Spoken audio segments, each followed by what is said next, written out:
अगर आप लोग चाहते हैं तो अशोक संगम राज का वीडियो सबसे पहले आप लोग तक पहुंचे तो लाल बटन को दबाकर चैनल को सब्सक्राइब जरूर करें और बेल आइकन दबाना ना भूलें।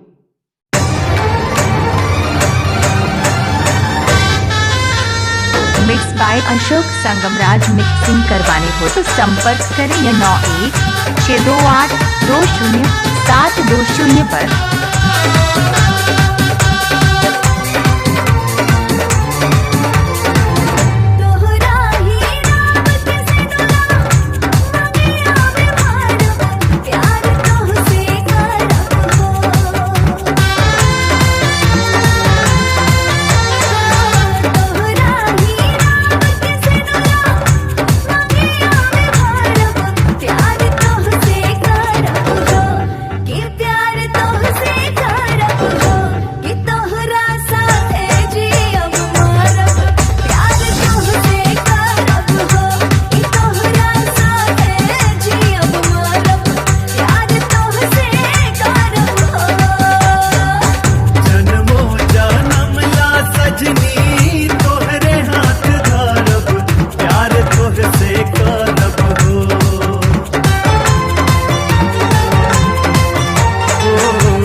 प्यार तोहसे करब कि तोहरा साथे जियब मरब।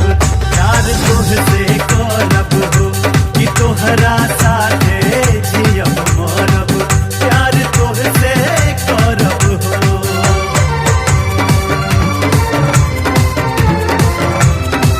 Mix by Ashok Sangam Raj. Mixing करवाने हो तो संपर्क करें 9162820720 पर।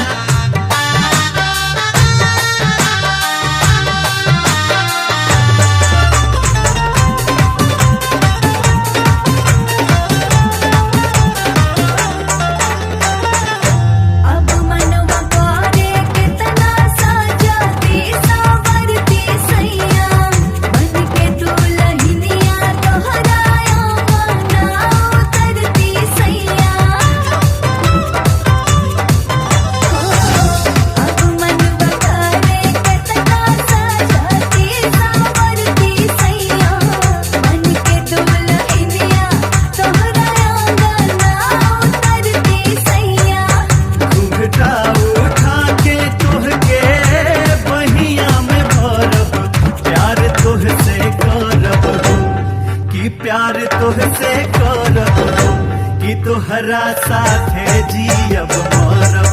प्यार तोहसे करब कि तोहरा साथे जियब मरब। प्यार तोहसे करब हो।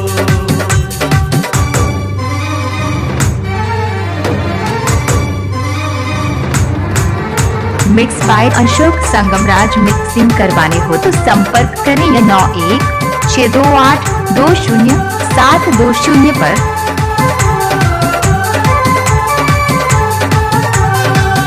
मोहब्बत के फुलवा जब से दिलावा में खिलल बाटे, जियला के मकसद रनिया हम